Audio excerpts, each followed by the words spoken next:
안녕하세요. 동행쌤입니다.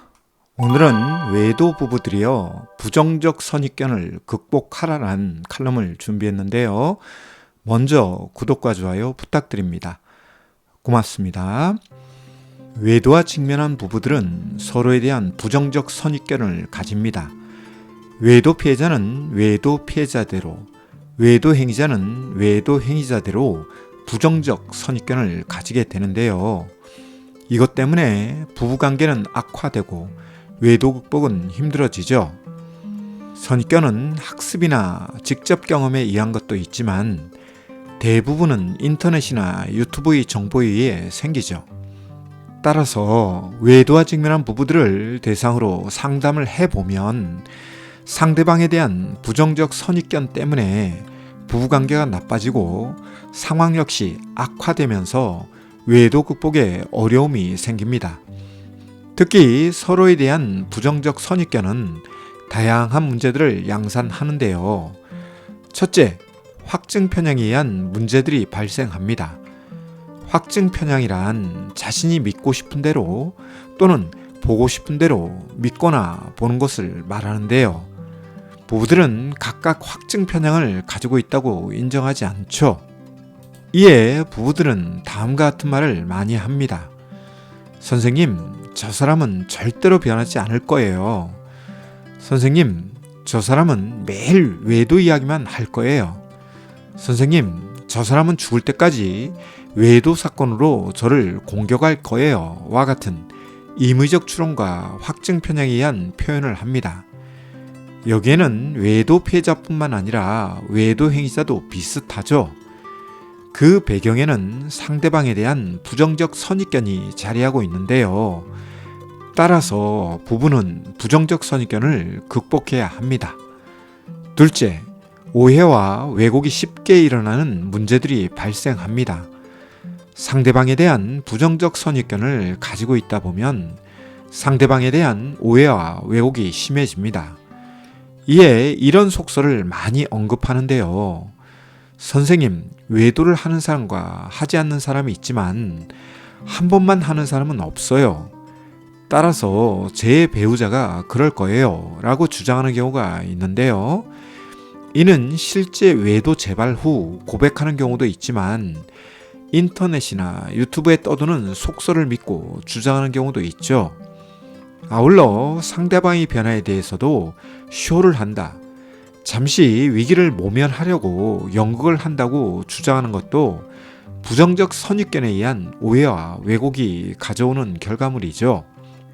이에 외도 직면 후 부부 상담이나 외도 상담을 부부가 함께 해도 외도 피해자가 외도 행위자에 대한 불신의 눈이 존재하면 외도 행위자의 변화에 대해 둔감하거나 변화에 대해 평가절하하죠. 상대방에 대한 부정적 선입견은 오해와 왜곡을 쉽게 만들고 이를 토대로 변화와 삶의 질 향상을 방해하는 요인이 됩니다. 셋째, 상대방의 변화에 대해 둔감해지는 문제가 발생합니다. 부정적 선입견을 가지고 상대방을 바라보기 시작하면 상대방의 변화에 대해 민감성과 감수성이 떨어지고 둔감함이 강화되면서 상대방의 변화를 제대로 알지 못하죠. 이에 상담 치료를 통해 부부가 변화했음에도 불구하고 정작 당사자들은 이를 눈치채지 못하거나 인지하지 못하죠. 따라서 가장 가까이 있으면서도 가장 이해하지 못하는 존재가 부부나 가족이라는 말이 있을 정도입니다. 그리고 상대방에 대한 부정적 선입견을 가진 경우 상대방의 변화에 대해 더 모르는 모순에 빠지게 되죠. 이에 외도 직면 후 상대방에 대한 부정적 선입견을 극복해야 관계 회복과 외도 극복을 할 수 있게 됩니다. 그럼 사람들은 왜 선입견을 가지게 될까요? 이는 자기 보호와 자기 방어 본능 때문입니다. 우리는 연약한 인간이기에 외도 직면 후 다가오는 미래에 대해 불안해합니다. 이에 추가적 외도를 예측하거나 대비하면서 자신을 보호하고 자신을 방어하고 싶은 욕망이 있는데요. 외도와 직면하고 나면 이 욕망은 강화되죠. 그래서 과거에 학습한 것을 배경으로 선입견을 가지거나 듣고 알게 된 지식을 배경으로 선입견을 가지게 됩니다. 이런 선입견이 자기 보호와 자기 방어에 도움이 되지만 혹 왜곡된 정보에 의한 선입견이 생길 경우 선입견은 현실과 본질을 보지 못하게 하는 방해물이 되죠. 특히 자존감이 낮고 의존적이며 문제 회피적인 사람들은 예기불안, 즉 미리 당겨서 하는 걱정과 근심이 많기 때문에 선입견에 의존하여 상황을 미리 예측하거나 혹 생길지도 모를 문제를 회피하고자 하죠. 따라서 외도 관련 부부 상담이나 외도 상담을 진행하다 보면 외도 행위자뿐만 아니라 외도 피해자도 부정적 선입견으로 자기 보호와 자기 방어를 하는 한편 불안을 강화하고 의심을 강화하며 상황을 오해하는 등 부적절한 모습을 보이는 경우가 많은데요. 이런 것을 집단지성의 한 방법인 대화와 소통, 상담이나 코칭 등을 통해 왜곡성을 바로잡지 않을 경우 상황을 왜곡되게 해석하거나 사람을 잘못 이해하며 상황과 문제 그리고 인간에 대한 이해에서 오류가 발생하죠. 그리고 이런 것이 누적되면서 오판과 실수, 실패와 좌절을 맛보고 외도로부터 벗어날 수 없다, 외도를 극복할 수 없다는 신념을 가지죠. 외도 직면 후 인적 오류가 발생하는 경우죠.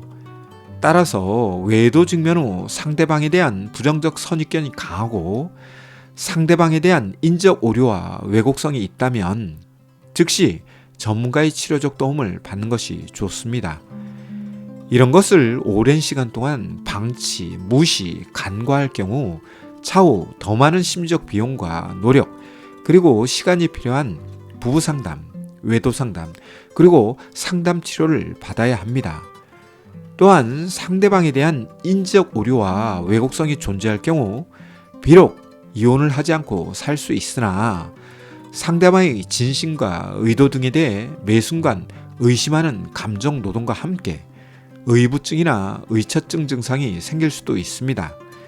이런 상황의 촉발 요인은 배우자의 외도 사건이었지만 외도 사건을 제대로 대처하거나 치료하지 않을 경우 추가적 치료가 필요한 의부증이나 의처증 증상이 발생할 수 있죠.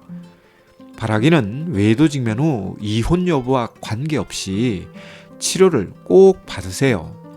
그리고 부정적 선입견과 부적절한 선입견의 유혹을 극복하세요. 오늘은 외도 직면 후 상대방에 대한 부정적 선입견에 대해 다뤄보았는데요. 내용에 공감되었다면 구독과 좋아요 부탁드립니다. 고맙습니다.